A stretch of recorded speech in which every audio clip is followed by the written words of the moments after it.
কেমন চলছে আপনাদের প্রোগ্রামিং জার্নি? অ্যারে কি, অ্যারের যে সমস্ত প্রপার্টিজ গুলো আছে, প্লাস অ্যারে নিয়ে কি করা যায় যেমন ডিস্ট্রাকচারিং এবং অনেকগুলো ইউজ কেস এগুলো আমরা লাস্ট দুটো ভিডিওতে শিখেছি।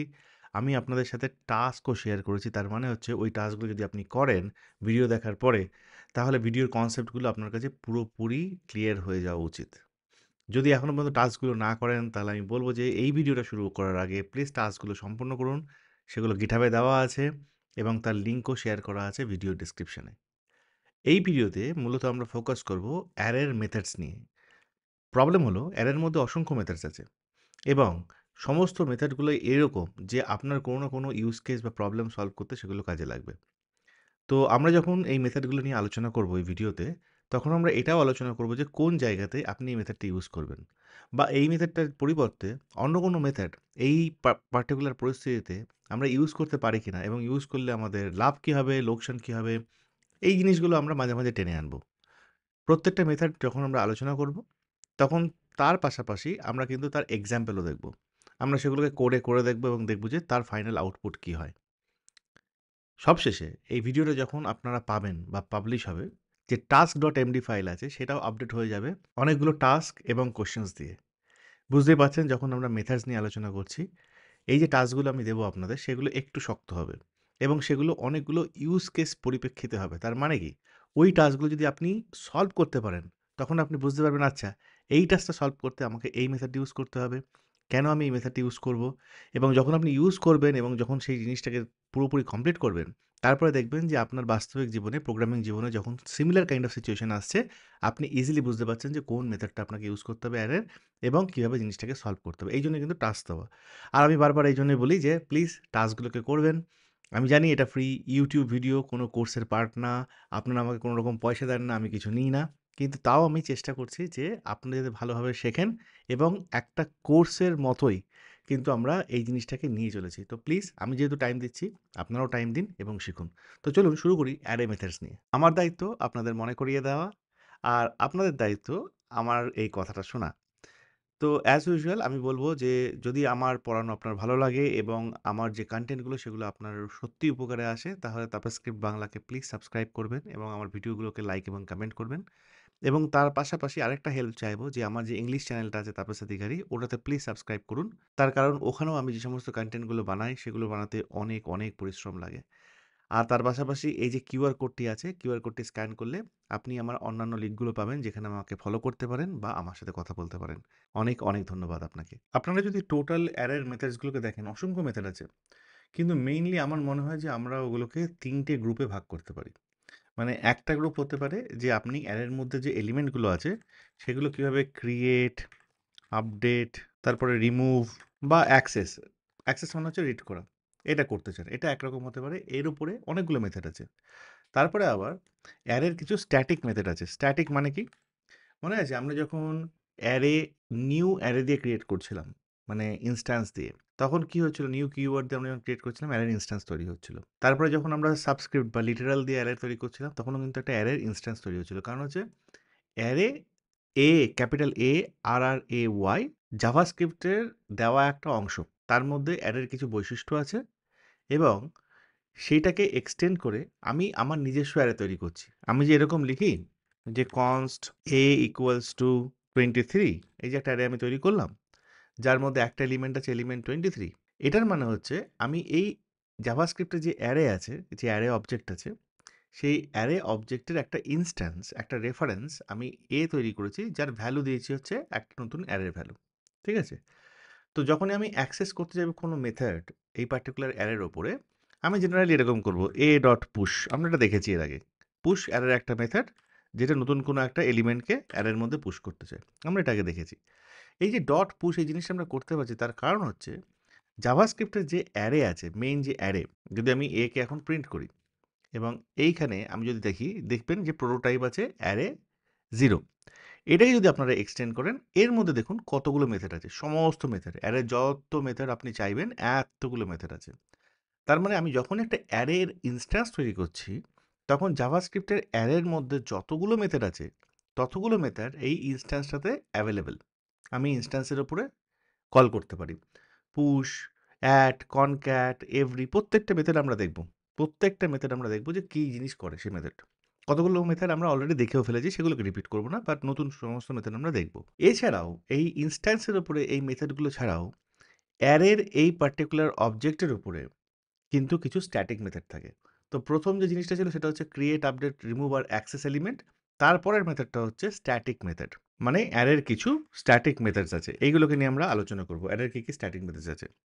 আর লাস্ট হচ্ছে আমরা দেখব হচ্ছে অ্যারের কিছু ইটারেটিভ মেথড, ইটারেটর মেথডস।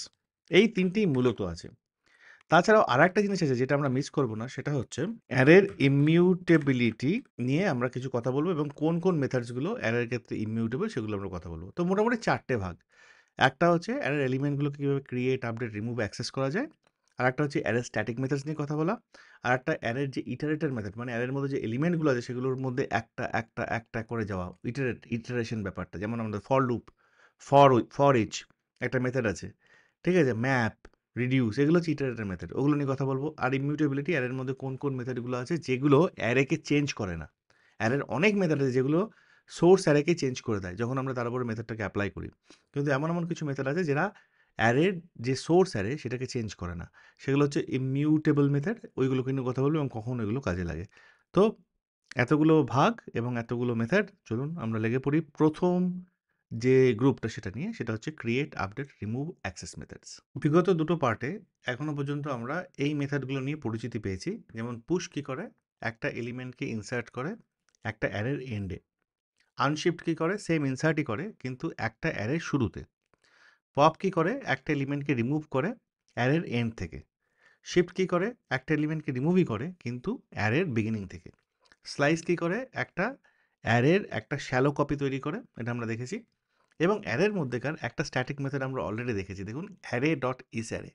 যখন আপনারা স্ট্যাটিক মেথড নিয়ে কাজ করছেন তখন কিন্তু আপনাকে অ্যারে, জাভাস্ক্রিপ্ট অ্যারের যে অ্যাকচুয়াল অবজেক্ট নেম অ্যারে, এইটা দিয়ে তারপরে ডট দিয়ে আপনাকে স্ট্যাটিক মেথডকে অ্যাক্সেস করতে হয়। তার কারণ স্ট্যাটিক মেথডকে অ্যাক্সেস করার জন্য এই পার্টিকুলার অবজেক্টের ইনস্ট্যান্স তৈরি করার প্রয়োজন হয় না। কিন্তু এই সমস্ত মেথডগুলোকে অ্যাক্সেস করার জন্য আপনাকে এই জাভাস্ক্রিপ্ট অ্যারে অবজেক্টের ইনস্ট্যান্স প্রথমে তৈরি করতে হবে। তারপরে এই পার্টিকুলার মেথডগুলোকে আপনি অ্যাক্সেস করতে পারবেন। এটা হচ্ছে একটা ডিফারেন্স। কিন্তু আমরা এটা অলরেডি দেখেছি। ইজ অ্যারে বলে যে মেথডটা অলরেডি দেখেছি। আর তারপরে লেন্থ বলে একটা প্রপার্টি আমরা দেখেছি। তো এই জিনিসগুলো আমরা অলরেডি করে নিয়েছি। এইবারে আমাদের কাজ হচ্ছে ক্রিয়েট, আপডেট, রিমুভ, অ্যাক্সেস, এই সমস্ত আর যে মেথডগুলো আছে সেগুলো নিয়ে কাজ করা। প্রথম যে মেথডটা নিয়ে আমরা কথা বলবো এখন সেটার নাম হচ্ছে কনক্যাট। কনক্যাট মেথড কী কাজে লাগে? এটা হচ্ছে ২ বা তার অধিক অ্যারেকে একসাথে মার্জ করতে, মানে একসাথে মেশাতে, একসাথে মেলাতে এই পার্টিকুলার মেথডটা ইউজ হয়। ঠিক আছে? এটা কিভাবে কাজ করবে? ধরুন আমি একটা অ্যারে নিচ্ছি প্রথমে। ফার্স্ট বলে একটা অ্যারে, তার মধ্যে 1, 2, 3 এই ৩ টে এলিমেন্ট আছে। তারপরে আমি সেকেন্ড বলে আরেকটা অ্যারে নিচ্ছি যার মধ্যে 4, 5, 6, 8 এলিমেন্টগুলো আছে। এইবারে যদি আমি এই দুটো অ্যারের এলিমেন্টসগুলোকে মার্জ করে একটা নতুন তৃতীয় অ্যারে ক্রিয়েট করতে চাই, তাহলে সেক্ষেত্রে আমি করতে পারি কনস্ট মার্জড ইকুয়ালস টু প্রথম যে অ্যারেটা ফার্স্ট ডট কনক্যাট, আমি এখানে ঢুকাতে পারি সেকেন্ডকে অ্যাজ অ্যান আর্গুমেন্ট। হলো? এইবারে এটা হওয়ার পরে আমি যদি দেখি console.log of merged, আমি দেখবো আমার কাছে একটা অ্যারে তৈরি হয়েছে যেখানে 1, 2, 3, 4, 5, 6 সবকটা আছে। এইবারে যদি আমি console.log merge এর বদলে ফার্স্টকে দেখি একবার, FIRST, আমি দেখবো ফার্স্ট কিন্তু এখনো 1, 2, 3 রয়েছে। তার মানে কনক্যাট মেথডটা কোনোভাবেই কিন্তু যে আমার input array, first input array বা আমার সেকেন্ড ইনপুট অ্যারে এগুলোকে চেঞ্জ করেনি। সে কি করেছে? এই ইনপুট অ্যারেগুলোকে নিয়ে একটা নতুন অ্যারে তৈরি করেছে। তার মানে কনক্যাট মেথডটা কি? একটা ইমিউটেবল মেথড। যদি কনক্যাট মেথডটা মিউটেবল মেথড হতো তাহলে ও ফার্স্ট কিংবা সেকেন্ড দুটোর মধ্যে একটাকে চেঞ্জ করতো। সেটা ও করেনি। ও একটা নতুন মেথডকে এখানে তৈরি করেছে। এবার এখানে একটা মজার বিষয় বলি আমি, যে এখানে আমি দুটো জিনিস দিয়ে দেখেছি, তাই তো? যে ফার্স্ট ডট কনক্যাট সেকেন্ড, যদি ধরুন আপনার কাছে আরেকটা অ্যারে নিয়ে নিই যেটার নাম হচ্ছে থার্ড এবং এইখানে আমি এলিমেন্ট রাখি 7, 8, 9। এইবার যদি আমাকে ফার্স্ট, সেকেন্ড, থার্ড এই তিনটেকেই মার্জ করতে হয়, so const merge again equals to আমি করতে পারি ফার্স্ট ডট কনক্যাট, এখানে আমার কাছে আসবে সেকেন্ড, থার্ড। বুঝলেন? তার মানে হচ্ছে আমি ফার্স্টের সাথে সেকেন্ড এবং থার্ড এই তিনটেকেই এই দুটোকেই মার্জ করে দিয়েছি। এইবারে যদি আমি console.log করি আরেকবার এবং এখানে মার্জ এগেইন দিই, আমি দেখব আমার যে নতুন যে অ্যারে তৈরি হয়েছে তার মধ্যে 1, 2, 3, 4, 5, 6, 7, 8, 9 সবকটা মার্জ হয়েছে। তার মানে আপনি এইভাবে মার্জ করে যেতেই পারেন। যতগুলো আপনার অ্যারে আছে সমস্ত অ্যারেগুলোকে এক, এক করে দিয়ে যেতে পারেন। সেটা ১ম যে অ্যারে আছে তার সাথে মার্জ হয়ে যাবে। আপনি এটাও করতে পারেন, সেকেন্ডকে এখানে আনতে পারেন, second dot concat, third, fourth, fifth আপনার যা, যা মার্জ করতে লাগবে সেই সমস্ত জিনিসগুলোকে আপনি মার্জ করতে পারেন। ঠিক আছে? তো এই গেল কনক্যাট মেথড, যেটার মাধ্যমে আমরা ২ বা একাধিক অ্যারের এলিমেন্টকে একসাথে মার্জ করে একটা নতুন অ্যারেকে তৈরি করতে পারি। আশা করি এটা আপনার কাছে ক্লিয়ার। এবারে আমরা দেখব আরেকটি মেথড, যেটার নাম হলো জয়েন, এবং শিখব যে এই জয়েন মেথডটা কি করে। খুবই একটা, আমি বলব, ইউজফুল মেথড, যেখানে আপনি দুটো যেখানে আপনি একটা অ্যারের যতগুলো এলিমেন্ট আছে সমস্ত এলিমেন্টগুলোকে জয়েন করতে পারেন। নামটা যেহেতু জয়েন, সমস্ত এলিমেন্টগুলোকে জয়েন করতে পারে এবং জয়েন করে একটা স্ট্রিং আপনি তৈরি করতে পারেন।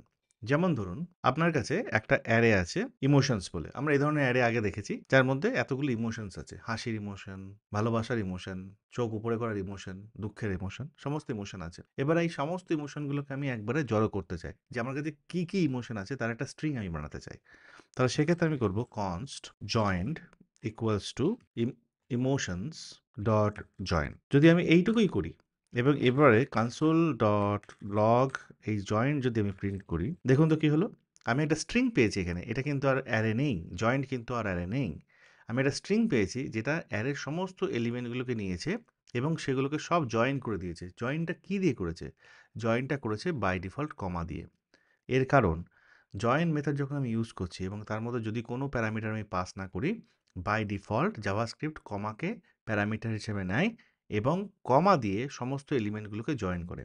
কিন্তু আপনি হয়তো চাইবেন না সবসময় কমা দিয়ে এটা জয়েন হোক।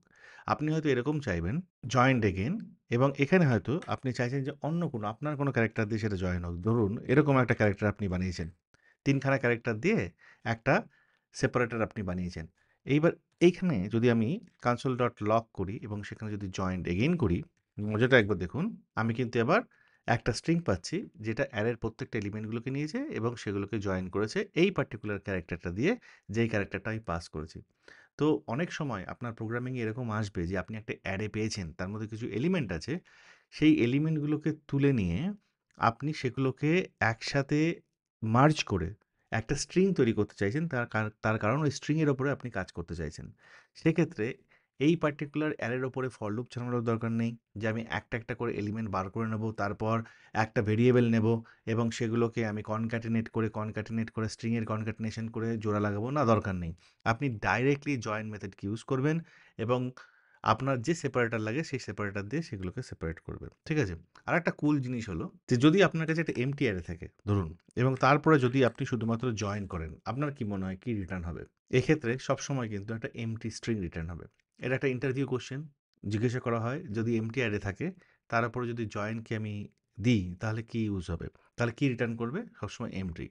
এক্ষেত্রে যদি আমি কোনো সেপারেটর পাস করি, ধরুন আমি সেপারেটর পাস করলাম ডলার, এবারে আউটপুট কী হবে? সেক্ষেত্রেও কিন্তু আউটপুটটা এমটি হবে। তার কারণ এই যে সেপারেটরটা, এই সেপারেটরটা সবসময় অ্যাক্ট করে হচ্ছে যেই অ্যারের মধ্যে এলিমেন্ট আছে তার উপরে। এবার যদি এলিমেন্টই না থাকে তাহলে সেপারেটরের কোনো কাজ নাই। তো সেক্ষেত্রে এটা সবসময় একটা এমটি স্ট্রিং ইউজ করবে। যদি জয়েনকে কোনো একটা এমটি অ্যারের উপরে লাগানো হয়, যদি সেপারেটর থাকুক বা না থাকুক, বোথ ক্ষেত্রেই কিন্তু এমটি স্ট্রিংই রিটার্ন হবে। এটা একটা ইন্টারভিউ কোয়েশ্চেন, মাথায় রাখবেন। জয়েন মেথডে আমরা যেটা শিখলাম যে অ্যারের এলিমেন্টগুলোকে জয়েন করে একটা স্ট্রিং তৈরি করে। সেক্ষেত্রেও যে সোর্স অ্যারে সেটা কিন্তু চেঞ্জ হয় না। তার মানে হচ্ছে জয়েনও একটা ইমিউটেবল মেথড। অফকোর্স ও কোনো অ্যারে তৈরি করে না, ও কোনো অ্যারেকে রিটার্ন করে না, কিন্তু সোর্স যে অ্যারে তাকেও সে চেঞ্জ করে না। ঠিক আছে? এটা মাথায় রাখতে হবে। এইবারে আসি একটা মিউটেবল মেথড নিয়ে। এই মেথডটাও খুব ইউজফুল একটা মেথড এবং অনেক ক্ষেত্রে এই মেথডটা কিন্তু খুব কাজের। সেটার নাম হলো ফিল। ফিল হচ্ছে অ্যারের একটা মেথড যেটা দিয়ে আপনি যেকোনো অ্যারেকে একটা স্ট্যাটিক ভ্যালু দিয়ে ফিল করে দিতে পারেন। এই জন্য হচ্ছে এটা বলে ফিল। ধরুন আপনার কাছে একটা অ্যারে আছে, কালার্সের একটা অ্যারে আছে যেখানে রেড, ব্লু আর গ্রিন কালার আছে। এইবার আপনি চান যে এই যে কালার্সের যে অ্যারেটা আছে, এই কালার্সের অ্যারেটাকে আপনি পিঙ্ক দিয়ে ভরিয়ে দিতে চান। তো সেক্ষেত্রে যদি আপনি পিঙ্ক এই জিনিসটা লেখেন, দেখুন আপনার যে কালার্স অ্যারেটা এখন কিন্তু পিঙ্ক হয়ে গেছে। এখানে কিন্তু রেড, ব্লু, গ্রিন এগুলোর অস্তিত্ব আর নেই। আমি যদি শুধুমাত্র কালার্সকে প্রিন্ট করি এখানে, আমি শুধু পিঙ্ক পাবো। তার মানে ফিল এমন একটা মেথড যে সোর্স অ্যারেকেই চেঞ্জ করে, তার মানে হচ্ছে মিউটেট করে এবং একটা স্ট্যাটিক ভ্যালু দিয়েই সমস্ত এলিমেন্টগুলোকে সে রিপ্লেস করে দিয়েছে। ঠিক আছে? এইবার এখানে একটা জিনিস ভাবার আছে। ফিলের অ্যাকচুয়ালি ৩ টে আর্গুমেন্ট থাকে। কিন্তু আমরা দেখতে পাচ্ছি ১ টা আর্গুমেন্ট। তার মানে ১ টা ম্যান্ডেটরি আর্গুমেন্ট আর ২ টো কি অপশনাল আর্গুমেন্ট। ফিল এইভাবে কাজ করে যে ফিল ১ম এ যে আপনি কি রিপ্লেস করতে চাইছেন। তারপরে হচ্ছে কোথা থেকে আপনার রিপ্লেসমেন্ট শুরু করতে চাইছেন। আর তারপরে হচ্ছে কোথায় গিয়ে আপনি থামতে চাইছেন। আপনি যদি এই সোর্স আর টার্গেট এই দুটো জিনিসকে ইগনোর করেন, পাস না করেন, জাস্ট এখানে যেরকম বলা হয়েছে সেরকম, তাহলে সোর্সের ডিফল্ট ভ্যালু হয়ে যায় 0 আর টার্গেটের ডিফল্ট ভ্যালু হয়ে যায় যে এই পার্টিকুলার অ্যারের কি লেন্থ সেই নাম্বারটা। এইবার একটু ভেবে দেখি যে এটা কিভাবে কাজ করলো। তার মানে এইখানে এই ফিলে আমি যখন পিঙ্ক পাস করেছিলাম, পিঙ্কটা হয়েছিল যে এই যে ভ্যালুটা যেটা আমি রিপ্লেস করতে চাইছিলাম, পিঙ্ক। আর যেহেতু আমি আর কিছু পাস করিনি, এটা হয়েছিল 0 আর এটা হয়েছিল অ্যারের লেন্থ। অ্যারের লেন্থ কত? 1, 2, 3। তার মানে এটা হচ্ছে 3। তার মানে এই অ্যারের 0th এলিমেন্ট, তার মানে হচ্ছে এইখান থেকে শুরু করে টোটাল যে লেন্থ কতগুলো এলিমেন্ট আছে ততগুলো এলিমেন্টকে আমি এই পিঙ্ক দিয়ে রিপ্লেস করে দেবো। এইটা হচ্ছে এ আন্ডারলাইন মানে ব্যাকগ্রাউন্ডে এভাবে কাজ করেছে। তার মানে আমি যদি এইবার সিম্পলি চাই যে আমার কাছে আবার একটা কালার্স বলে একটা অ্যারে আসুক, এবারে আমি যদি চাই শুধুমাত্র এই ব্লু আর গ্রিনকে পিঙ্ক করব, ঠিক আছে? আমি রেডকে অ্যাজ ইট ইজ রেখে দেবো। তাহলে আমি কিভাবে করব? ফিল দিয়ে আমি করব কালার্স ডট ফিল, কি দিয়ে রিপ্লেস করব? পিঙ্ক দিয়ে রিপ্লেস করব। এইবারে মজার ব্যাপার হচ্ছে আমি যখন কোনো কিছু পাস করছিলাম না, ওটা নিচ্ছিল হচ্ছে 0th এলিমেন্ট থেকে। তাহলে আমি এবার যদি রেডকে ছেড়ে দিতে চাই, ব্লু থেকে শুরু করতে চাই, তাহলে আমি ইনডেক্স শুরু করব কি দিয়ে? 1 দিয়ে। এবং তারপরে আমি দেখব যে কতগুলো এলিমেন্ট আমার অ্যারেতে আছে যাকে আমি রিপ্লেস করতে চাই। টোটাল যে এলিমেন্টগুলো সেটা হচ্ছে আমি দিতে পারি 3। এইটা যদি আমি দিই, দেখুন কালার্স রেড, পিঙ্ক, পিঙ্ক। ৩ এর জায়গাতে যদি আমি ২ দিই, তাহলে কিন্তু শুধুমাত্র এই এলিমেন্টটা রিপ্লেস হয়েছে। এখানে রেড আর গ্রিন কোনোটা রিপ্লেস হয়নি। তার কারণ কি? তার কারণ হচ্ছে আমি শুরু করেছি 1 থেকে। আমি 1 থেকে শুরু করে আমি বলছি যে আমাকে কভার করতে হবে শুধুমাত্র ২ খানা এলিমেন্ট। ২ খানা এলিমেন্ট মানে এই পর্যন্ত। ঠিক আছে? তার বেশি না। আমি যদি ৩ দিতাম তাহলে এই পর্যন্ত কভার করত। কিন্তু শুরুটা হয়েছে আমার 1 থেকেই। সেজন্য ব্লুটা ১ম এ পিঙ্ক হয়েছে। কিন্তু যেহেতু আমি দুটো এলিমেন্টকেই কভার করতে চাইছি, 1, 2 এই দুটো এলিমেন্টকে কভার করতে চাইছি, তাহলে গ্রিনটা আর ফিল দেখবেই না। সেই কারণে ফিল এটাকে ইগনোরই করে দেবে। তো এইটা বুঝতে হবে যে মেথডের যে আর্গুমেন্টগুলো, সেই আর্গুমেন্টগুলো কিভাবে কাজ করে। অনেক সময় এরকম হয় যে আপনার কাছে একটা অ্যারে আছে এবং তার কাছে তার মধ্যে কিছু এলিমেন্ট আছে এবং আপনি চেক করতে চান যে একটা ভ্যালু ওই পার্টিকুলার অ্যারের কোনো এলিমেন্টের সাথে ম্যাচ করে কিনা। তার মানে হচ্ছে একটা পার্টিকুলার ভ্যালু অ্যারের মধ্যে অবস্থিত কিনা। যদি অবস্থিত হয় তাহলে বলবে যে হ্যাঁ আছে, না হলে বলবে নেই। তো আমরা একটা অ্যারে নিই। ধরুন একটা অ্যারে নিলাম যার মধ্যে অনেক নেম আছে, যেমন টম, অ্যালেক্স, বব, জন। এবং আমি চেক করতে চাই যে এই পার্টিকুলার অ্যারের মধ্যে টম বলে কেউ আছে কিনা। তাহলে সেক্ষেত্রে যে মেথডটা আমি ইউজ করব সেটার নাম হচ্ছে ইনক্লুডস। তাহলে এক্ষেত্রে আমি যদি করি নেমস ডট ইনক্লুডস এবং এখানে ভ্যালুটা দেবো যে ভ্যালুটা আমি চেক করতে চাইছি যে এই পার্টিকুলার অ্যারের মধ্যে আছে কিনা, তাহলে ও বলবে যে এর মধ্যে আছে কিনা। দেখুন এখানে কিন্তু ট্রু দিচ্ছে আমাকে। তার কারণ হচ্ছে নেমস অ্যারের মধ্যে টম বলে একটা এলিমেন্ট অলরেডি আছে, তো একটা ম্যাচিং হয়ে গিয়েছে, এই জন্য আমাকে ট্রু দিচ্ছে। যদি আমি এখানে ইউজ করি টস, টমের জায়গাতে আমি ফলস পাবো। তার কারণ হচ্ছে টস বলে কোনো এলিমেন্ট এই নেমস অ্যারের মধ্যে নেই। তো ইনক্লুডস একটা ভীষণ হ্যান্ডি, ভীষণ ইউজফুল একটা মেথড, যেটা আমি তখনই ইউজ করব যখন আমি চাইবো যে কোনো একটা ভ্যালু আমি ম্যাচ করাতে চাই অ্যারের কোনো একটা এলিমেন্টের সাথে এবং বলতে চাই যে ওই পার্টিকুলার ভ্যালুটা অ্যারের মধ্যে অবস্থিত কিনা।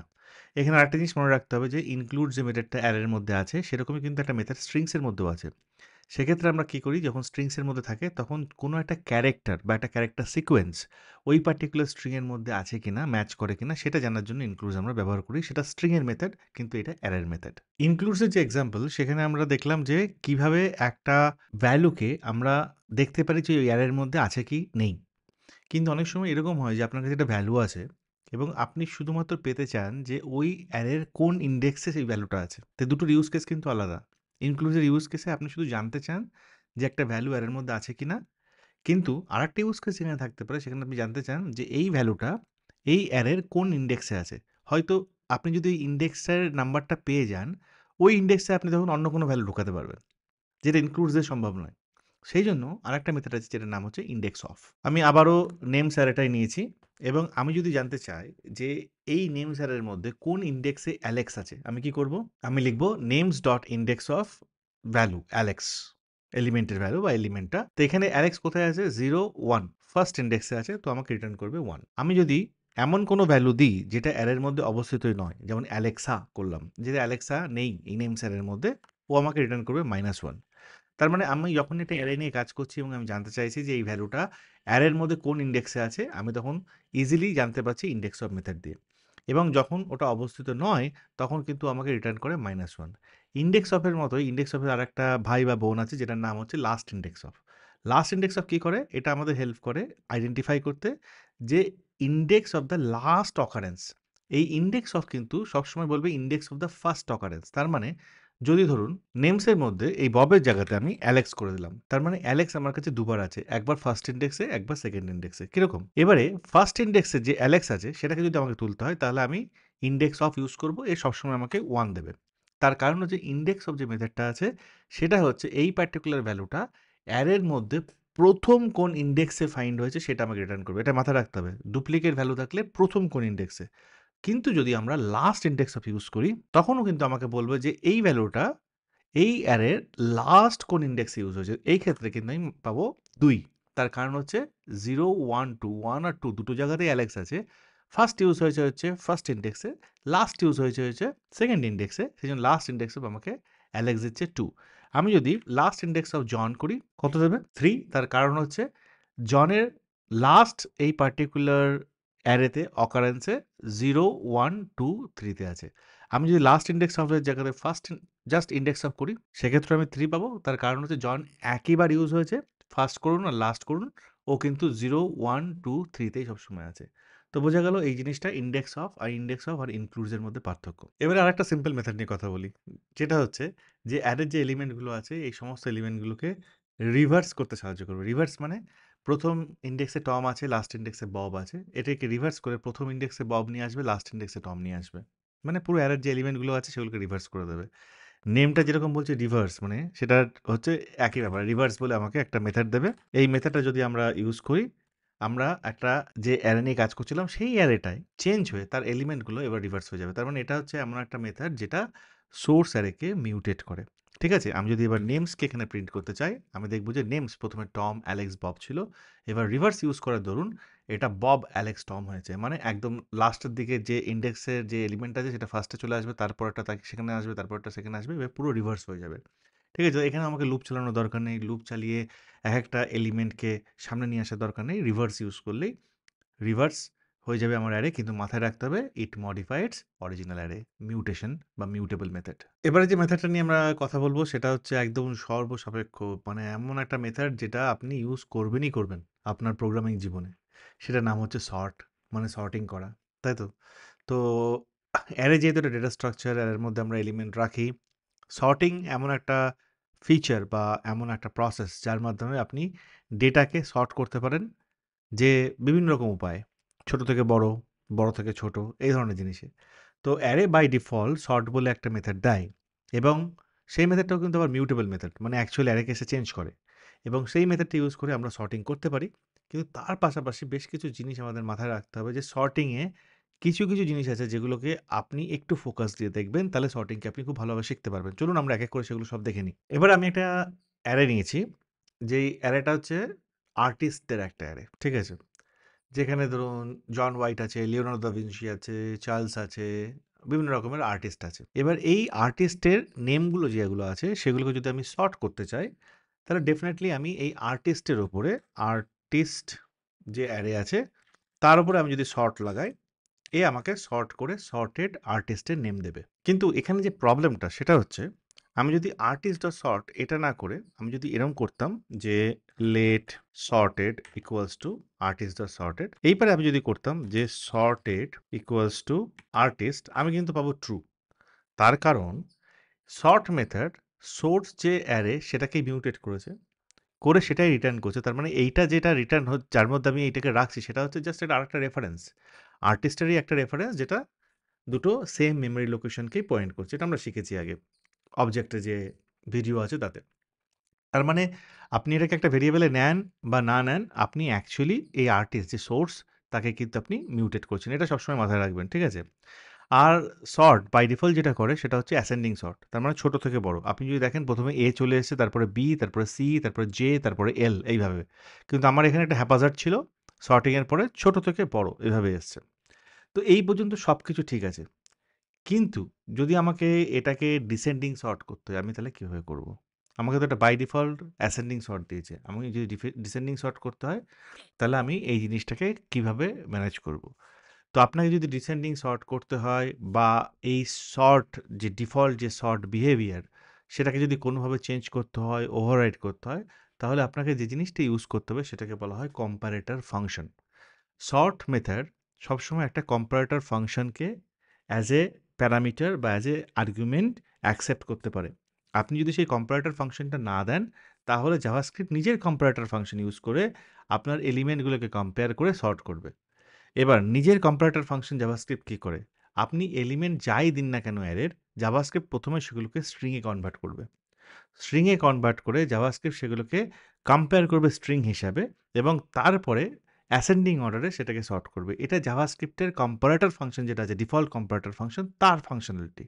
এবার আপনি যদি এই ফাংশনালিটিটাকে চেঞ্জ করতে চান, যেমন ধরুন আপনার ডিসেন্ডিং সর্ট লাগবে, জাভাস্ক্রিপ্ট তো আপনাকে দিচ্ছে না, তাহলে সেক্ষেত্রে কিন্তু আপনাকে নিজস্ব কম্পারেটর ফাংশন লিখতে হবে এবং সেই কম্পারেটর ফাংশন তখন আপনি এখানে পাস করাবেন এবং যদি আপনি পাস করান তাহলে সেই কম্পারেটর ফাংশন অনুযায়ী জিনিসপত্র কাজ করবে। তো চলুন আমরা এবারে একটা কম্পারেটর ফাংশন লিখি এই সেম জিনিসটার উপরে। খুব সিম্পল একটা কম্পারেটর ফাংশন আমরা এরকম লিখতে পারি যে আমরা যখন কম্পারেটর ফাংশন লিখবো তার মানে আমরা কম্পেয়ার করছি দুটো জিনিসের উপর, ঠিক আছে? তো ফাংশন আমরা দুটো জিনিসের উপর কম্পেয়ার করি। এ আর বি এর মধ্যে আমি কম্পেয়ার করছি। এখানে কম্পেয়ার করে আমি কি দেখতে পাই? আমি দেখতে পাই যদি ইফ এ কোনো কারণে বি এর থেকে বড় হয়, ঠিক আছে? তাহলে আমি রিটার্ন দেব -1, ঠিক আছে? এটা আমার কম্পারেটর ফাংশন। কিন্তু যদি এ কোনো কারণে বি এর থেকে ছোট হয়, তাহলে আমি রিটার্ন দেব, আর যদি এ আর বি সমান হয়, তাহলে সেক্ষেত্রে আমি রিটার্ন দেব 0। এটা আমার একটা কম্পারেটর ফাংশন। এটাতে আমার লাভ কি হবে? লাভ এইটা হবে যে যদি আমি এ আর বি দুটো জিনিসকে কম্পেয়ার করি। ধরুন আমি কম্পেয়ার করছি ৫ আর ১০ কে। যদি ৫ ১০ এর থেকে বড় হয়, না বড় তো নয়। তার মানে এই ইফটা কখনো কাজ করবে না। এবারে ৫ যদি ১০ এর থেকে ছোট হয়, হ্যাঁ, ৫ ১০ এর থেকে ছোট, তখন আমি কম্পারেটর ফাংশন কি রিটার্ন করবে? রিটার্ন করবে ভ্যালু 1। তো সেই ক্ষেত্রে যখন ভ্যালু 1 বা -1 বা 0 আমার সর্ট মেথড পাবে, তখন সে ডিসাইড করতে পারবে যে আমাকে এলিমেন্ট ডান দিকে শিফট করতে হবে না বাম দিকে শিফট করতে হবে। যদি 0 পাই তাহলে নো শিফটিং। বোঝা যাচ্ছে? দুটো এলিমেন্টের মধ্যে যখন আমি কম্পেয়ার করছি, যখন -1 পাচ্ছে তখন সে ডিসাইড করবে যে -1 পাচ্ছি, আমি এটাকে ডান দিকে শিফট করব না বাঁ দিকে শিফট করব। যখন 1 পাচ্ছি তখন আমি এটাকে বাঁ দিকে শিফট করব না ডান দিকে শিফট করব। যখন 0 পাচ্ছি তখন আমি কোনো শিফট করব না। আমি যদি জিনিসটাকে এবারে আস্তে, আস্তে ডান দিকে শিফট করি তাহলে একরকম সর্টিং হবে, অ্যাসেন্ডিং বা ডিসেন্ডিং। আমি যদি বাম দিকে শিফট করি তাহলে একরকম সর্টিং হবে, ডিসেন্ডিং বা অ্যাসেন্ডিং। এবং সেই অনুযায়ী আমার কম্পারেটর ফাংশনটা ডিসাইড করতে পারবে যে ডিসেন্ডিং সর্ট হচ্ছে না অ্যাসেন্ডিং সর্ট হচ্ছে। এইবার এত বড় কোড না লিখে আমরা এই কম্পারেটর ফাংশনটাকে আরেকটু ছোট করতে পারি। কিভাবে? এই পুরো জিনিসটাকে আমি কিন্তু এইভাবে লিখতে পারি, রিটার্ন যদি এ আর বি এই দুটো জিনিস সমান হয়, তাহলে ডেফিনিটলি আমি রিটার্ন করব 0। আর যদি না হয় তাহলে আমি চেক করব যে এ কি বি এর থেকে বড়? যদি এ বি এর থেকে বড় হয় তাহলে আমি রিটার্ন করব -1, আর না হলে আমি রিটার্ন করব 1। সেম জিনিস কিন্তু আমি একটা লাইনে এখন লিখলাম। ঠিক আছে? যাতে আমি কোড, যে পরিমাণ কোড আমার লিখতে হয়, সেই জিনিসটাকে আমি কমিয়ে নিলাম। ঠিক আছে? তাহলে এই যে আমার কম্পারেটর ফাংশন, এই কম্পারেটর ফাংশনটাকে কিন্তু আমি এখন ইউজ করতে পারি। এখানে ফাংশনের একটা নাম দেইনি, এইজন্য এর একটা দিচ্ছি, এটাকে ইগনোর করুন আপাতত। এই যে ফাংশন যেটাকে অ্যানোনিমাস ফাংশন যেটা আছে, সেটাকে আমি এখন পাস করে দিতে পারি আমার সর্টের প্যারামিটারে একটা আর্গুমেন্ট হিসেবে। তার কারণ আমি বলেছি সর্টের যে আর্গুমেন্ট সেটা কম্পারেটর ফাংশন নিতে পারে। তাহলে এই যে artist.sort এটাকে প্রথমে আমি কপি করে নিচে লিখি। এবার এই সর্টের মধ্যে এই সেম কম্পারেটর ফাংশন, এই যে ফাংশনটা এটাকে আমি এখানে পেস্ট করে দিতে পারি। দেখুন এক্স্যাক্টলি সেম জিনিসটা array.sort এবং এখানে এসছে আমার কম্পারেটর ফাংশন। ঠিক আছে? এইবারে যদি আমি এটা করলাম এখানে, এইবারে দেখুন যে আমার সর্টিংটা কিন্তু ডিসেন্ডিং হয়ে গেছে। তার কারণ হচ্ছে আমি এইভাবে বলেছি যে আমি যখন চেক করছি, চেক অনুযায়ী আমি কোন দিকে আমার এলিমেন্টগুলোকে সরাচ্ছি এবং সেই অনুযায়ী আমার যে বড় যে এলিমেন্ট ছিল সেটা সবসময় উপরের দিকে এসছে। এখানে L প্রথমে, তারপর J, তারপর C, তারপর B, তারপরে A। তার মানে অ্যারে সর্টিং এর যে ডিফল্ট সর্টিং, যেটা আমরা স্ট্রিং নিয়ে দেখেছিলাম ডিফল্ট সর্টিং যেটা অ্যাসেন্ডিং সর্টিং, সেটাকে আমি এখন চেঞ্জ করে দিয়েছি আমার নিজের মতো করে, যে আমি করতে চাইছি এখন একটা ডিসেন্ডিং সর্টিং। ওকে? বোঝা গেল। তাহলে ডিসেন্ডিং সর্টিং কিভাবে ওভাররাইড করতে হয় অ্যারের যে ডিফল্ট সর্টিং, সেই জিনিসটা আমি পরিষ্কারভাবে এখন বুঝে গিয়েছি। এইবার আরেকটা ট্রিকি ব্যাপার সর্টিং এ, সেটা হচ্ছে নাম্বার সর্টিং। খুবই একটা ট্রিকি ব্যাপার। ধরুন আমার কাছে এজেস বলে একটা অ্যারে আছে এবং তার মধ্যে এতগুলো নাম্বার আছে। এটাকে যদি আমি এজেস ডট সর্ট এই জিনিসটা করি, আপনার কি মনে হয় আসবে? অ্যাসেন্ডিং সর্টিং তো হবেই, তাই না? তার মানে আসা উচিত প্রথমে ২, তারপরে ৩, তারপরে ১০, ১২, ২৩, না ২১, ২৩, ৩০, ১, তারপরে হচ্ছে ১০০০। এইটা আসা উচিত। কিন্তু আসছে ১০, তারপরে ১০০০, ১২, ২ পুরো গন্ডগোল। কেন এটা হচ্ছে? তার কারণ হচ্ছে বাই ডিফল্ট যে কম্পারেটর ফাংশন জাভাস্ক্রিপ্ট ইউজ করে, সে প্রত্যেকটা এলিমেন্টকে প্রথমে স্ট্রিংয়ে পরিণত করবে। স্ট্রিংয়ে যখনই সে পরিণত করবে, তারপরে হচ্ছে স্ট্রিংয়ে পরিণত করার পরে সে কম্পেয়ার করবে। কিসে কম্পেয়ার করবে? সে কম্পেয়ার করবে হচ্ছে যে ওই স্ট্রিংয়ের UTF-16 কোড ইউনিট ক্যারেক্টার কি। ঠিক আছে? তো এই জন্য আপনি সকল সময় দেখতে পাচ্ছেন যে ১২ কিন্তু ২ এর আগে আসছে।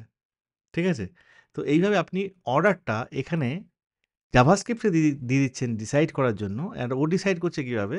ও সিম্পলি বলছে, ভাই আমি ২ কে প্রথমে স্ট্রিংয়ে কনভার্ট করছি, ১০০০ কে করছি, ১০ কে করছি, প্রত্যেকটা স্ট্রিংয়ে কনভার্ট করে যখন কম্প্যারিজন করছি, তখন ওই স্ট্রিং ভ্যালুর UTF-16 কোড ইউনিট যে, তার অর্ডারে আমি এটাকে সর্টিং করছি।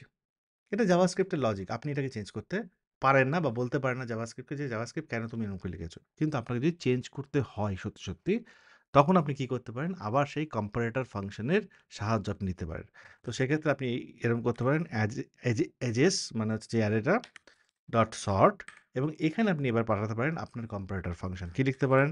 ধরুন আপনি এই যে সর্টিংটা করছেন সেটা অ্যাসেন্ডিং না ডিসেন্ডিং তার উপর ডিপেন্ড করে আপনি সর্টিংটা করতে পারেন। যেমন আমি প্রথমে একটা করি, ফাংশন a, b ঠিক আগের মতো রিটার্ন করি a মাইনাস b। এবার দেখুন তো, দেখুন ২, ৩, ১০, ১২, ২১, ২৩, ৩০, ১০০০ একদম অ্যাসেন্ডিং সর্টিং। আপনি যদি একে ডিসেন্ডিং করতে চান, just change b minus a। তার মানে এপাশের এলিমেন্টগুলো, বড় এলিমেন্টগুলো সবসময় প্রথমের দিকে চলে আসবে। বোঝা গেল?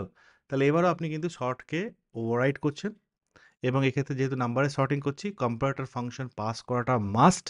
না হলে জাভাস্ক্রিপ্ট নিজে নিজেই পাকামো করে স্ট্রিংয়ে পরিবর্তন করবে এবং UTF-16 এর যে কোড ইউনিট আছে তার পরিপ্রেক্ষিতে এটাকে সর্টিং করা শুরু করবে। তো এই জিনিসটাই কিন্তু খুব মাথায় রাখতে হবে এবং আপনাদের এইভাবে কাজ করতে হবে। এবার আমরা কথা বলবো অ্যারের একটা অত্যন্ত কমপ্লেক্স মেথড নিয়ে, যেটার নাম হলো স্প্লাইস। আপনারা মেথডটাকে এইভাবে লিখবেন, স্প্লাইস। এবার এই মেথডের সাথে, নামের সাথে আরেকটা মেথডের খুব মিল আছে, যেটার নাম হচ্ছে স্লাইস, যেটা আমরা আগের ভিডিওগুলোতে দেখেছি যে স্লাইস মেথড কী করে? একটা অ্যারে নেয়, তার উপর যদি আমরা স্লাইস ইউজ করি তাহলে সেই অ্যারের একটা শ্যালো কপি তৈরি হয়। ওকে? কিন্তু স্প্লাইস কিন্তু একেবারেই অন্য ধারার কাজ করে। স্প্লাইস কী কাজ করে? স্প্লাইস আপনাকে হেল্প করবে যে একটা অ্যারের মধ্যে যদি আপনি চান এক বা একাধিক এলিমেন্টকে ডিলিট করতে, এবং সেই জায়গাতে কোনো একটা এলিমেন্টকে ইনসার্ট করতে একই লাইনে একই মেথডের মাধ্যমে, তাহলে আপনি স্প্লাইস ইউজ করবেন। একটা গুরুত্বপূর্ণ এবং প্রয়োজনীয় মেথড কিন্তু, একই লাইনে কোনো একটা ইন্ডেক্স থেকে মাল্টিপল এলিমেন্টকে ডিলিট করে এবং সেই ইন্ডেক্সে নতুন ভ্যালু ঢোকানো।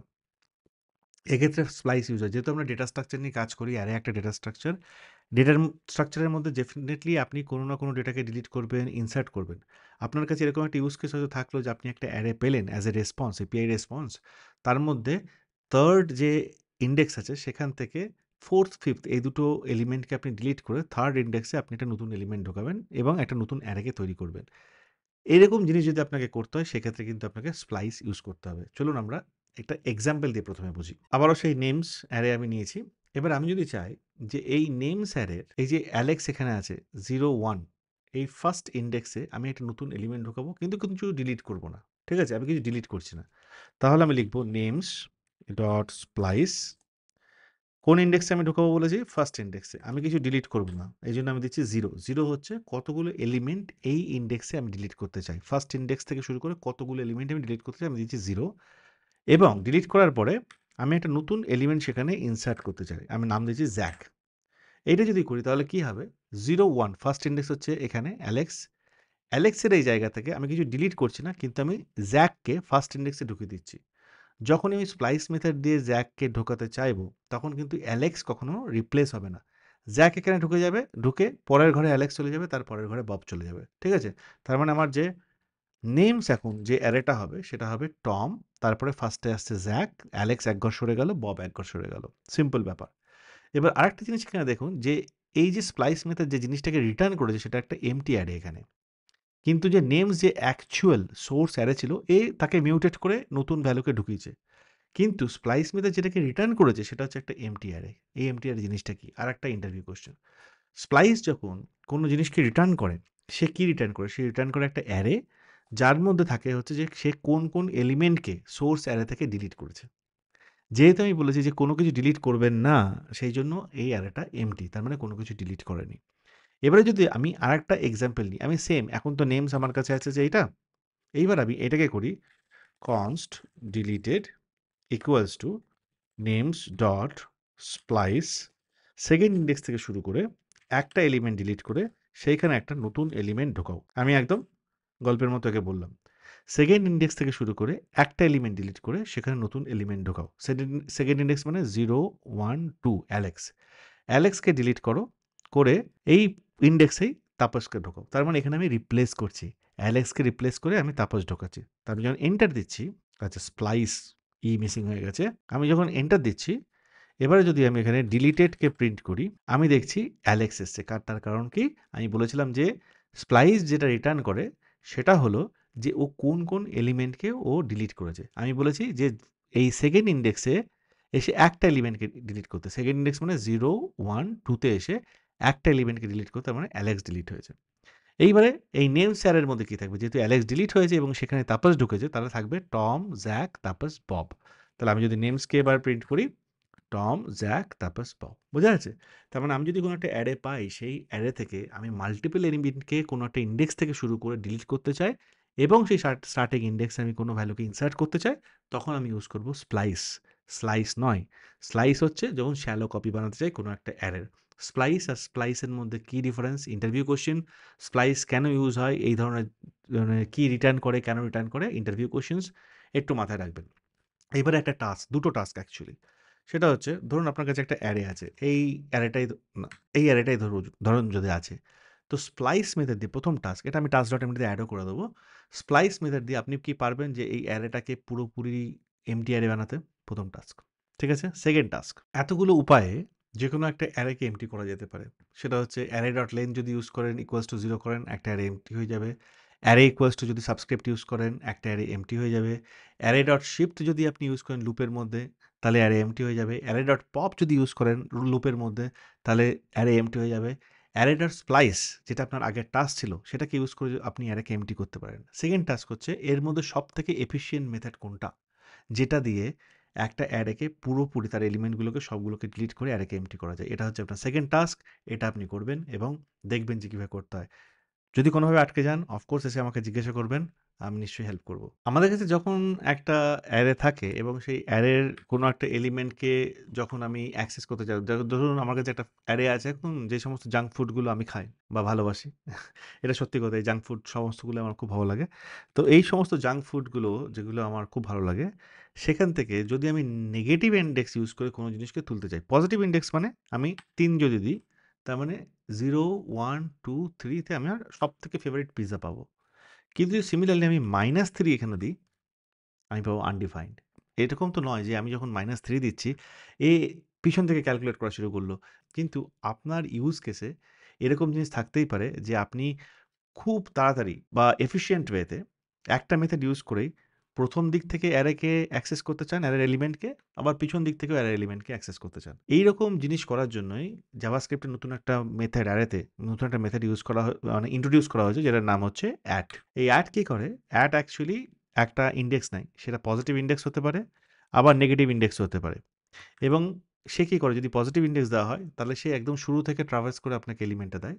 যদি নেগেটিভ ইনডেক্স দেওয়া হয়, সে একদম ব্যাক থেকে ট্রাভার্স করে এলিমেন্টটা দেয়। তো দেখুন, এই যে জাঙ্ক ফুড আই লাভ, এটার উপরে আমরা অ্যাটকে যদি এবারে এপ্লাই করি, সো জাঙ্ক ফুড আই লাভ, এখানে আমরা যদি দিই অ্যাট ৩ ই দিই আবার, তাহলে আমাকে পিজ্জা দিয়ে দিল। তার মানে হচ্ছে এই ৩ নাম্বার ইনডেক্সে অ্যাট ৩ নাম্বার ইনডেক্সে যেই পার্টিকুলার এলিমেন্টটা আছে সেটাকে তুলে দিল। আমি যদি এটাকে আবার -3 দিই এইবারে, এ কিন্তু আমাকে স্যান্ডউইচ দিচ্ছে। কেন স্যান্ডউইচ দিচ্ছে? তার কারণ হচ্ছে -1, -2, -3। এটা কখনোই 0 হবে না। তার কারণ 0 সবসময় শুরুর এলিমেন্টটা। কিন্তু 0 থেকে যখন আমরা এই পিছনে চলে আসবো এখানে, এটা হয়ে যাবে -1।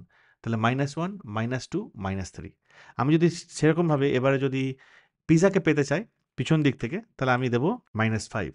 ঠিক আছে? শুরুর দিক থেকে যদি আমি পেতে চাই, তাহলে আমি দিয়েছিলাম 3, পিছন দিক থেকে যদি আমি পেতে চাই, আমি দেবো -5। তার মানে অ্যাড একটা ভীষণ হ্যান্ডি মেথড যেটা নেগেটিভ ইনডেক্সের উপর কাজ করে এবং নেগেটিভ ইনডেক্স নিয়ে আপনি যখন কাজ করতে চাইবেন, এটাকে আপনি ইউজ করবেন। অফকোর্স আমি যদি a junk food I love dot at এমন একটা ইনডেক্স দিই যেটা এভেইলেবল না, তাহলে সে সবসময় আমাকে আনডিফাইন্ড দেবে। কারণ হচ্ছে জাঙ্ক ফুড আই লাভে ৭ থেকে ৮ টা জাঙ্ক ফুড ছিল। আমি এখন -10 এ যেতে চাইছি। তো -10 তো নেই। -8 পর্যন্তই আছে। তো আমাকে দেবে হচ্ছে আনডিফাইন্ড। তো অ্যাট এটাকে ইউজ করবেন যখন আপনি নেগেটিভ ইনডেক্স নিয়ে কাজ করতে চাইবেন। আগের পার্টগুলোতে আমরা তো নেস্টেড অ্যারের কথা শিখেছি না? নেস্টেড অ্যারে জিনিসটা কি আমরা জানি? যে একটা অ্যারের মধ্যে যদি আরেকটা অ্যারে থাকে। এখানে এটা একটা নেস্টেড অ্যারে 0, 1, 2 তার মধ্যে 3, 4 আরেকটা অ্যারে আছে। কিন্তু এই নেস্টেড অ্যারে নিয়ে কাজ করার সময় কখনো, কখনো এরকম সিচুয়েশন হতে পারে যে আপনি চান যে এই পুরো অ্যারেটাকে এমনভাবে আনতে যাতে নেস্টেড অ্যারের যে এলিমেন্টগুলো আছে সেগুলোও বেরিয়ে এসে আপনার মেইন অ্যারের সাথে যুক্ত হয়ে যায়। বুঝতে পারলেন? মানে আপনি চাইছেন এখানে 0, 1, 2 এগুলো হচ্ছে একটা নাম্বার ভ্যালু ইনডেক্সে। তারপরে যে 0, 1, 2 থার্ড এ যে থার্ড ইনডেক্সে যে ভ্যালুটা আছে সেটা একটা অ্যারে। কারেক্ট না? কিন্তু আপনি চাইছেন যে এটাকে ভেঙে এমন করে করতে যাতে একটা নতুন অ্যারে তৈরি হয় যেখানে 0, 1, 2 তারপরে ইনডেক্সে ৩ আসে, তারপরে ইনডেক্সে ৪ আসে। এই যা জিনিসটা এটাকে ভেঙে আপনি এলিমেন্ট হিসেবে বার করে এই যে অ্যারে এর সাথে যুক্ত করতে চান। এবং এটা কিন্তু যেকোনো একটা লেভেলে হতে পারে। মানে আমি এখানে ৩, ৪ নিয়েছি। এই ৪ কে হাটিয়ে দিয়ে আমি আবার এখানে ৪, ৫ করে দিতে পারি। আবার আমি ৫ কে হাটিয়ে এখানে আরেকটা অ্যারে করতে পারি ৫,৬ এরকম হতো। দেখুন কমপ্লেক্সিটি দেখুন কতটা বাড়ছে। তো এই যে জিনিসটা আমি যদি করতে চাই তাহলে আমি ইউজ করব ফ্ল্যাট। মানে আমি এখানে কি করতে পারি এবার array1 ডট ফ্ল্যাট যদি আমি করি তাহলে যে জিনিসটা আমার কাছে রিটার্ন করলো দেখুন 0, 1, 2 এই ৩ আর ৪ কে ভেঙে ফ্ল্যাট করে আমার এই ১ম অ্যারে যেটা আছে সেটার মধ্যে এটাকে ঢুকিয়ে দিয়েছে এবং আমাকে রিটার্ন করেছে একটা নতুন অ্যারে।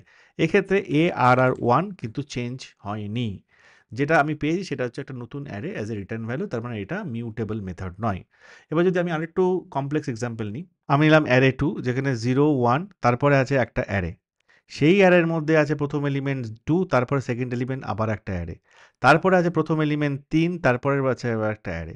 এবারে যদি এর উপরে আমি arr2 ডট ফ্ল্যাট এই মেথডটাকে ইউজ করি, আমি কি পাচ্ছি? কি ফ্ল্যাট হলো? 0, 1 ১ম যে এলিমেন্টটা সেটা বার হয়ে চলে আসলো, সেটা ফ্ল্যাট হয়ে গেল 2 ঠিক আছে? পরেরগুলো আবার অ্যারের মধ্যেই আছে। তাহলে এই যে রিটার্ন ভ্যালু আমি পেয়েছি, এই রিটার্ন ভ্যালুকে যদি আমি আবার একটা টেম্পোরারি ভেরিয়েবলে নিয়ে নিই এবং আমি যদি আবার এর উপরে ফ্ল্যাট চালাই, তাহলে এবার কি হবে? এই যে ভিতরে যে অ্যারে তার যে ১ম এলিমেন্টটা সেটা বেরিয়ে চলে আসবে। তো দেখুন ৩ বেরিয়ে চলে এসেছে। এখন অ্যারের মধ্যে আবার যে লাস্টে দুটো ৪ আর ৫ আছে। তো এইভাবে যদি আমি ফ্ল্যাট করতে চাই, তাহলে কিন্তু আমার কাজটা খুব ভালোভাবে হয়ে যাবে। এবার আপনি বলছেন যে, "আচ্ছা আমি তো এটাকে এতবার ফ্ল্যাট করব কি করে? আমি কি প্রত্যেকবার এটাকে এভাবে ফ্ল্যাট করে যাব?" না, আপনাকে যদি একেবারেই পুরোপুরি ফ্ল্যাট করতে হয়, তাহলে একটা উপায় খুব ভালো উপায় আছে সেটা আমি দেখাচ্ছি। ধরুন এই অ্যারেটা আপনার কাছে আছে। এই পুরো অ্যারেটাকে একবারে আপনি ফ্ল্যাট করতে চান। তাহলে আপনি কি করতে পারেন? আপনি ফ্ল্যাটের মধ্যে array.to ডট ফ্ল্যাটের মধ্যে আপনি একটা আর্গুমেন্ট পাস করতে পারেন। সেই আর্গুমেন্টটা হচ্ছে ডেপথ। মানে কতটা ডেপথে আপনি এটাকে ফ্ল্যাট করতে চান। ধরুন আমি যদি ২ এখানে দিই, তাহলে আমি সেকেন্ড ডেপথ অব্দি এটাকে ফ্ল্যাট করতে চাই। তো দেখুন এটা 0, 1 ফার্স্ট ডেপথ কি ছিল 2 সেটা ফ্ল্যাট হয়ে গেছে। সেকেন্ড ডেপথ কি ছিল 3 সেটা ফ্ল্যাট হয়ে গেছে। আমি যদি ৩ দিতাম, ফোর্থ ডেপথ 4 ও এখানে ফ্ল্যাট হয়ে যেত। এবার আপনি যদি সবকিছুকে ফ্ল্যাট করতে চান, ডট ফ্ল্যাট এটা অনেকেই জানে না। আপনি পাস করতে পারেন জাভাস্ক্রিপ্টের ইনফিনিটি ভ্যালুকে। দেখুন পুরো জিনিসটা ফ্ল্যাট হয়ে গেছে। এবার আপনার অ্যারে যতই নেস্টেড থাকুন, আপনি যখন ইনফিনিটি ইউজ করবেন, সবকিছু ফ্ল্যাট হয়ে আপনার কাছে একটা ফ্ল্যাট অ্যারে থাকবে। তো এটা আরেকটা ইন্টারভিউ কোয়েশ্চেন যে আপনার কাছে যখন মাল্টি লেভেল নেস্টেড অ্যারে আছে সেটাকে যদি আপনি ফ্ল্যাট একবারে করতে চান তাহলে আপনি কত ডেপথ দেবেন? আপনি ডেপথ দেবেন ইনফিনিটি। তো আরেকটা মেথড যেটা আশা করি আপনাদের কাজে লাগবে। এবারে আমরা আরেকটা একটু ট্রিকি মেথড নিয়ে কথা বলব জাভাস্ক্রিপ্টে সেটার নাম হচ্ছে কপি উইদিন বলে একটা মেথড। কপি উইদিন মেথডটা খুব একটা ইউজ হয় না। আমি দেখিনি এটা খুব একটা ইউজ হতে। কিন্তু আমি আমার প্রজেক্টে মনে হয় যে কিছু, কিছু ক্ষেত্রে এট লিস্ট ২ বার কি ৩ বার এই কপি উইদিন জিনিসটা আমি ইউজ করেছি। কপি উইদিন নামটা শুনে যেটা মনে হচ্ছে যে আপনার কাছে একটা অ্যারে আছে, অ্যারের একটা এলিমেন্ট আছে। কপি উইদিন মানে হচ্ছে ওই অ্যারের মধ্যেই, অ্যারের এলিমেন্ট নিয়েই কোনো একটা ইন্ডেক্সে গিয়ে আপনি অ্যারের এলিমেন্টকে গিয়ে আবার কপি করতে পারেন। কপি পেস্ট করতে পারেন, এরকম একটা ব্যাপার। মানে আপনি সেটাকে হয় রিপিট করার জন্য করতে পারেন বা দুটো এলিমেন্টকে তুললেন অ্যারে থেকে, সেই দুটো এলিমেন্টকে অ্যারের কোনো একটা জায়গাতে গিয়ে আবার রিপিট করে সেটাকে কপি করে দিতে পারেন। এইরকম যদি সিচুয়েশন থাকে সেক্ষেত্রে আবার এই যে লুপ ইউজ করে এগুলো না করে যদি আপনি মেথডটা জানেন যে এরকম একটা মেথড আছে যেখানে অ্যারের একটা ফ্র্যাগমেন্টকে তুলে নিয়ে সেটাকে আবার কপি করে অ্যারের যে কোনো একটা জায়গা থেকে বসিয়ে দেওয়া যায়, তাহলে কপি উইদিন বলে একটা মেথড আপনার কাছে থাকছে যেটা দিয়ে আপনি কাজটা করতে পারেন। তো আমরা এক্সাম্পল নেওয়া শুরু করি প্রথমে। প্রথম মেথডটা হচ্ছে অ্যারে ডট কপি উইদিন। ওকে, এবার এ নেয় তিনটে আর্গুমেন্ট। একটা হচ্ছে টার্গেট, এটা হচ্ছে একদম ম্যান্ডেটরি আর্গুমেন্ট দিতেই হবে, এবং তার সাথে থাকতে হচ্ছে স্টার্ট, এবং তার সাথে থাকতে হচ্ছে এন্ড। এটা হচ্ছে সিনট্যাক্সটা। তো টার্গেট, স্টার্ট, এন্ড এই জিনিসগুলো কি, এগুলোকে আমরা আগে বুঝি। টার্গেট হচ্ছে সেই ইন্ডেক্স পজিশন যেখানে আমাকে কোনো একটা এলিমেন্টকে কপি করতে হবে। বোঝা গেল? সেই ইন্ডেক্স পজিশন যেখানে আমাকে কপি করতে হবে, যেখানে কপি করতে হবে, এটা মাথায় রাখতে হবে। স্টার্ট হচ্ছে কোন ইন্ডেক্স পজিশন থেকে এলিমেন্ট তুলতে হবে কপি করার জন্য। আর এন্ড হচ্ছে কোন ইন্ডেক্স এলিমেন্টটিকে থামতে হবে এলিমেন্ট কপি করার জন্য। যদি আমি স্টার্ট না দিই, স্টার্টের ডিফল্ট ভ্যালু হচ্ছে 0। যদি আমি এন্ড না দিই, তার ডিফল্ট ভ্যালু হচ্ছে অ্যারে ডট লেন্থ। আগেও এরকম একটা মেথড আমরা দেখেছি। তার মানে যদি আমি একটা অ্যারে নিই এখন, এই অ্যারেতে এলিমেন্ট আছে 1, 2, 3, 4, 5, 6, 7। এবার আমি এর মধ্যে কপি উইদিন করতে চাইছি। কপি উইদিন মানে ধরুন টার্গেট মানে কোন ইন্ডেক্সে কপি হবে। তাহলে আমি এটাকে যদি এরকম করি, অ্যারে ডট কপি উইদিন, আমি 0th যে ইন্ডেক্স, প্রথম যে ইন্ডেক্স সেখানে আমি কপি করব। কি কপি করব? আমি 2-3টে এলিমেন্ট নিতে চাই। সেই এলিমেন্টগুলো ধরুন অ্যারের 3 নাম্বার ইন্ডেক্স থেকে শুরু করে অ্যারের 6 নাম্বার ইন্ডেক্সের মধ্যে যে সমস্ত এলিমেন্ট আছে, 3 নাম্বার এলিমেন্ট, 3 নাম্বার ইন্ডেক্স মানে 0, 1, 2, 3, 4 থেকে শুরু করে 6 পর্যন্ত, 0, 1, 2, 3, 4, 5, 6, 6 পর্যন্ত। 6 পর্যন্ত মানে হচ্ছে এটা সবসময় হচ্ছে অ্যারে ডট লেন্থ, মানে এটা 1 থেকে শুরু হয়। ঠিক আছে? তাহলে 1, 2, 3, 4, 5, 6, তার মানে 4 থেকে শুরু করে 6, এই যে এই এলিমেন্টগুলোকে আমি কপি করতে চাই। কপি করে আমি 0th যে জায়গাটা, সেই জায়গাটাতে গিয়ে আমি এটাকে ভরে দিতে চাই। ভালো কথা। তার মানে এই 4, 5, 6 এখানে আসবে। এখানে 1 এর জায়গাতে আসবে 4, 5, 6। Very good. কপি হচ্ছে, রিপ্লেস নয় কিন্তু। কিন্তু যখনই কপি ব্যাপারটা আসছে আমার কাছে 4, 5, 6, এখানে যখনই আসছে 4, 5, 6, অ্যারের লেন্থ কি চেঞ্জ হবে? এটা কপি। অ্যারের লেন্থ এখানে চেঞ্জ হবে না। এটা মাথায় রাখতে হবে সবসময়। অ্যারের যে লেন্থ ছিল 1, 2, 3, 4, 5, 6, 7, অ্যারের লেন্থ কিন্তু তাই থাকবে। তার মানে কি হচ্ছে 4, 5, 6 যখন এখানে গিয়ে কপি হচ্ছে, 4, 5, 6 এখানে যখন আসছে, তখন 0th এলিমেন্ট থেকে 4, 5, 6 কে অ্যাকোমোডেট করতে হবে। তার মানে 1, 2, 3 কে রিপ্লেস করতে হবে। করে 4, 5, 6 এখানে ঢুকবে এবং তারপরে যে সমস্ত এলিমেন্টগুলো সেগুলো ইনট্যাক্ট থাকবে। তাহলে আমি যদি এটাকে রান করি, তাহলে 3rd যে এলিমেন্ট 0, 1, 2, 3, 4 থেকে শুরু করে 6th পর্যন্ত, 6 টা হচ্ছে অ্যারে ডট লেন্থ। তার মানে অ্যারে ডট লেন্থ হলে এটা 1 থেকে শুরু হবে। 1, 2, 3, 4, 5, 6, তার মানে 4 থেকে শুরু করে 6 পর্যন্ত আমাকে যদি 0 তে ঢোকাতে হয়, তার মানে 3 খানা ইনডেক্স আমাকে অ্যাকোমোডেট করতে হবে। এই 3 টে ইনডেক্সে এটা কপি হয়ে যাবে।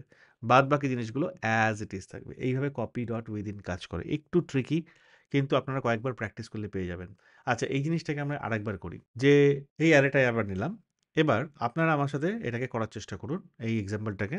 আমি যদি অ্যারে ডট কপি উইদিন 0, 4 দিই, তাহলে কি হবে? এইটা। তার মানে আমি বলতে চাইছি যে টার্গেট কি 0। 0th ইন্ডেক্সে গিয়ে কপি হবে, যেটাই কপি হোক। কি কপি করতে চাই? 4 থেকে শুরু করতে চাই ইনডেক্স। তার মানে 0, 1, 2, 3, 4, 5 থেকে শুরু করতে চাই।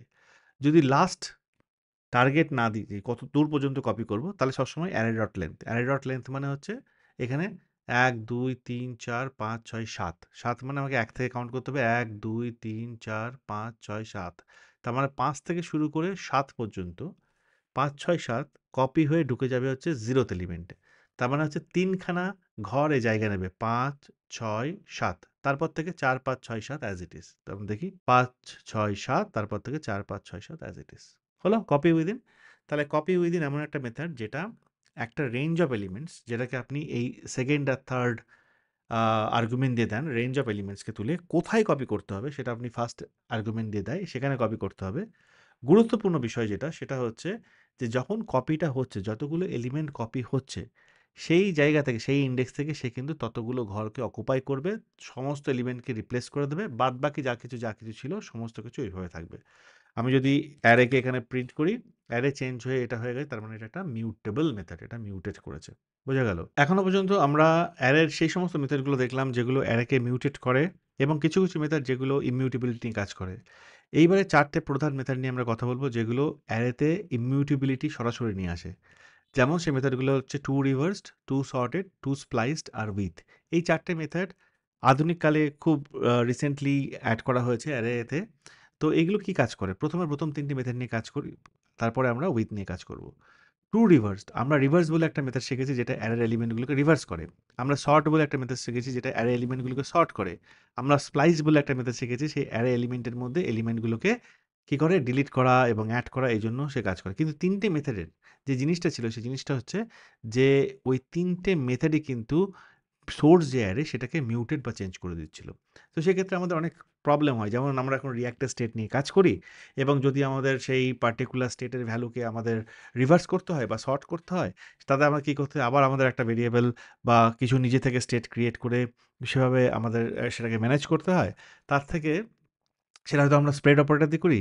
তার থেকে আমরা কিন্তু এখন এই মেথডগুলোকে ইউজ করতে পারি যেটা নতুন অ্যারে তৈরি করবে, নতুন অ্যারে রেফারেন্সকে তৈরি করবে। তো ১ম এ আমরা ঝট করে এই ৩ টে মেথডের ইউজেজ দেখে নিই। তারপর আমরা উইথ মেথড নিয়ে কথা বলব। আইটেমস বলে আমি এখন একটা অ্যারে নিয়েছি যার মধ্যে ৩ টে ইন্টিজার নাম্বার আছে। এবারে যদি আমাকে টু রিভার্স ইউজ করে রিভার্স করতে হয়, তাহলে আমি করব হচ্ছে reverse items equals to reversed. এবার এখানে আমি যদি দুটোকেই একবার প্রিন্ট করি, ১ম এ আমি আইটেমসকে প্রিন্ট করি 1 to 3, এবার আমি রিভার্স আইটেমকে প্রিন্ট করি 3 to 1। অফকোর্স আইটেমস আর রিভার্স আইটেমস এই দুটো জিনিস এক নয়, এই দুটো জিনিস ডিফারেন্ট অবজেক্ট। ওকে? যদি আমি আইটেমসের উপরে রিভার্স মেথড ইউজ করতাম, এক্ষেত্রে আমি দেখতাম যে আইটেমসটাই চেঞ্জ হয়ে গিয়েছে 3 to 1 এ। দেখুন? তো এই জন্য টু রিভার্সড একটা মেথড যেটা ইমিউটেবল ওয়েতে আপনাকে রিভার্স করতে শেখায়। সিমিলারলি আমরা সর্ট যে মেথড ইউজ করেছি সেটার জন্য টু সর্টেড আমরা পেতে পারি। একটা মান্থস নিয়েছি যেটা মার্চ, জান, ফেব্রুয়ারি, ডিসেম্বর এইভাবে এলিমেন্টসগুলো আছে। আমাকে যদি ইমিউটেবল ওয়েতে সর্ট করতে হয় তাহলে আমি sorted months dot to sorted করব। ওকে? তাহলে এক্ষেত্রে আমি দেখব যদি সর্টেড মান্থসকে আমি প্রিন্ট করি, আমি দেখব সর্ট হয়েছে ডিসেম্বর, ফেব্রুয়ারি, জানুয়ারি, মার্চ, ডি প্রথমে, তারপরে এফ, তারপর জে, তারপর এম, অ্যালফাবেটিক্যালি স্ট্রিং শর্টিং, এবং এ কিন্তু অরিজিনাল যে অ্যারে মান্থস এটাকে কোনোভাবেই মিউটেট করেনি। ওকে? এটাও যেমন আমরা সর্টিং এর ক্ষেত্রে দেখেছি যে কম্পারেটর মেথড ইউজ করে আমরা নিজেদের মতো করে সর্ট ফাংশনালিটি করতে পারি। টু সর্টেড এর ক্ষেত্রেও আমরা কিন্তু কম্পারেটর মেথডকে পাস করতে পারি। সিমিলারলি টু স্প্লাইসড যে মেথডটা আছে সেটার ক্ষেত্রেও আমরা আবার মান্থসকে নিই। আমরা জানি টু স্প্লাইস কি করে একটা পার্টিকুলার ইন্ডেক্সে গিয়ে কতগুলো এলিমেন্টকে ডিলিট করতে হবে তার একটা নাম্বার দিতে পারি এবং ওই ইন্ডেক্সে গিয়ে আবার এলিমেন্টগুলোকে এড করতে পারি। কারেক্ট না? আমরা এটা শিখেছি। তো আমরা স্প্লাইসের জায়গাতে এবারে টু স্প্লাইস এভাবে ইউজ করতে পারি। দেখুন টু স্প্লাইসড সেটা করলে কি হবে যে এক্ষেত্রে আমার মান্থ 2 আর মান্থস পুরোপুরি দুটো ভিন্ন অ্যারে। মান্থস 2 টা যেখানে আমি কিছু ডিলিট করিনি, শুধুমাত্র ফেব্রুয়ারিকে এড করেছি। আগের লজিক আপনারা শিখেছেন স্প্লাইস জিনিসটা কি। কিন্তু যে অ্যাকচুয়াল মান্থস এটাকে কোনোভাবে মিউটেট করেনি। তো চেষ্টা করুন যেখানে আপনার ইমিউটেবিলিটি দরকার এবং ইমিউটেবিলিটি আমি বলি যে সবসময় আমাদের সাথে নিয়ে চলা উচিত। সেখানে এই নতুন মেথডগুলোকে ইউজ করবেন সর্ট, রিভার্স এবং স্প্লাইসের জায়গাতে to sorted, to reversed, to spliced. এবারে আমরা শিখব জাভাস্ক্রিপ্টের আরও একটা নতুন অ্যারে মেথড যেটার নাম হচ্ছে উইথ। উইথ মেথডটা আমার কাছে মনে হয় ভীষণ একটা হ্যান্ডি মেথড। তার কারণ হচ্ছে আমরা জাভাস্ক্রিপ্টের অ্যারের যে কোনো এলিমেন্টকে যখন ইন্ডেক্স দিয়ে চেঞ্জ করতে চাই, তখন কিন্তু মোস্টলি আমরা মিউটেবল ওয়েতে সেটাকে চেঞ্জ করি। ওকে, টু স্প্লাইসড আমরা এখন শিখেছি যেটা একটা ইমিউটেবল ওয়ে। কিন্তু টু স্প্লাইসড এর ক্ষেত্রটা কি সেটা শুধুমাত্র যে অ্যারেতে এলিমেন্ট অ্যাড করা এই নয়, অ্যারে ডিলিশনের সাথেও কাজে লাগছে। কিন্তু যদি আপনাকে শুধুমাত্র অ্যাডিশন বা সিকিং, সিকিং মানে হচ্ছে পড়া বা অ্যাক্সেস, এই জিনিসগুলো নিয়ে কাজ করতে হয় এবং সেক্ষেত্রে যদি আপনি অ্যারেকে মিউটেট করতে না চান এবং সিক করে যদি কোনো জায়গাতে অ্যাড করতে চান তাহলে উইথ মেথডটা বেস্ট কাজ করে। যেমন আমার কাছে আমার একটা নাম্বারস আছে। এবার এই নাম্বারসের মধ্যে আমি যদি চাই যে এই ৩ কে রিপ্লেস করে আমি ৬ করব, তাহলে আমি কি করব আপনারা জানেন। নাম্বারস আমি করব 0, 1, 2 ইনডেক্স এবং আমি এখানে লাগাবো হচ্ছে ৬। তাহলে এইবারে যখন আমি নাম্বারসকে প্রিন্ট করব, নাম্বারস হয়ে গেছে 1, 2, 6, 4, 5, কিন্তু আমি নাম্বারসকে মিউটেট করেছি। কিন্তু এই নাম্বারসকে যদি মিউটেট না করে আমাকে করতে হতো, ধরুন আবারও সেম নাম্বারস অ্যারে নিলাম এইবারে নাম্বারসকে মিউটেট না করে যদি আমি চাই যে কোনো একটা ইন্ডেক্সে কোনো একটা ভ্যালুকে গিয়ে ঢোকাবো, যেমন আমি করতে পারি উইথ 2,6। তার মানে আমি বলতে চাইছি 0, 1, 2 এই 3 এই ঘরে গিয়ে আপনি 6কে ঢুকিয়ে দিন। তাহলে এটা যেটা রিটার্ন করলো এবার সেটা হচ্ছে 1, 2, 6, 4, 5 যেটা আমি চেয়েছিলাম। কিন্তু আমি যদি এবার নাম্বারসকে দেখি, নাম্বারস কিন্তু সেই 1, 2, 3, 4, 5 ই আছে। তার মানে আমি মিউটেবল ওয়েতে কোনো একটা ইন্ডেক্সের ভ্যালুকে পড়ে সেখানে আমি নতুন ভ্যালুকে ইনসার্ট করতে পারছি। ঠিক আছে? এটা একটা পাওয়ার। আগে কিন্তু শুধুমাত্র আমি ইন্ডেক্সকে পড়ে ইকুয়াল সাইন দিয়ে করতে পারতাম, সেক্ষেত্রে অ্যাকচুয়াল অ্যারে মিউটেট হয়ে যেত। এক্ষেত্রে মেইন যে জিনিসটা সেটা হচ্ছে অ্যাকচুয়াল অ্যারেকে মিউটেট করছি না। উইথ মেথড দিয়ে একটা ইমিউটেবল ওয়েতে একটা পার্টিকুলার ইন্ডেক্সে একটা পার্টিকুলার এলিমেন্টকে আমি ঢোকাতে পারছি। গ্রেট জিনিস। এইবারে আরেকটা যেটা এর গুণ, অ্যাট মেথডের মতো এ কিন্তু নেগেটিভ ইন্ডেক্সের উপরে কাজ করে।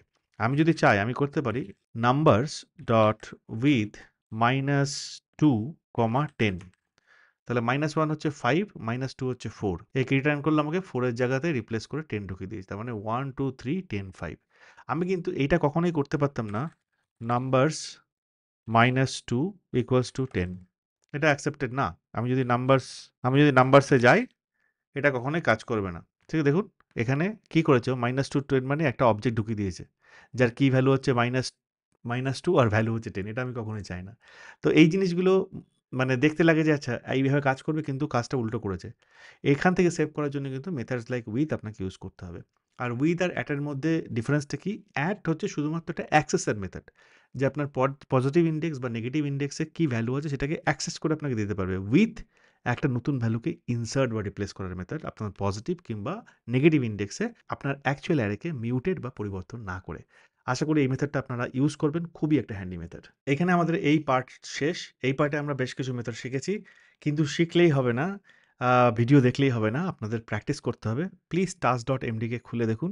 task.md ফাইলের মধ্যে নতুন কিছু টাস্ক আপনাদের জন্য এড হয়েছে। সেইগুলোকে সম্পূর্ণ করুন। যদি আপনারা টাস্ক না করেন, সিরিয়াসলি বলছি ভিডিও দেখার কোনো দরকার নেই। আপনারা মানে নতুন কিছু শিখবেন না। সো প্লিজ টাস্কে করুন। কি বাকি থাকলো? নেক্সট ভিডিওতে আমরা কথা বলব অ্যারে স্ট্যাটিক মেথডগুলোকে নিয়ে। বেশ কিছু স্ট্যাটিক মেথড আছে যেগুলো একটু কমপ্লেক্স এবং তার ইউজ কেস আপনাদের জানা উচিত। তার কারণ যখন আপনি একটা HTML এলিমেন্টকে ইন্সপেক্ট করছেন, সেখান থেকে অ্যারে স্ট্যাটিক মেথড কিভাবে ইউজ করতে পারেন, অ্যারে লাইক জিনিসটা কি, অ্যারে আর অ্যারে লাইক কি সেম জিনিস, ওইগুলো আমরা নেক্সট ভিডিওতে আলোচনা করব। তো তার আগে আমি চাইবো যে আপনি এই ভিডিওটা যদি ভালো লাগে তাহলে লাইক করুন, কমেন্ট করুন, প্লিজ সাবস্ক্রাইব করুন এবং প্লিজ প্র্যাকটিস করুন। চলুন আবার আসবো আমাদের নেক্সট পার্ট নিয়ে।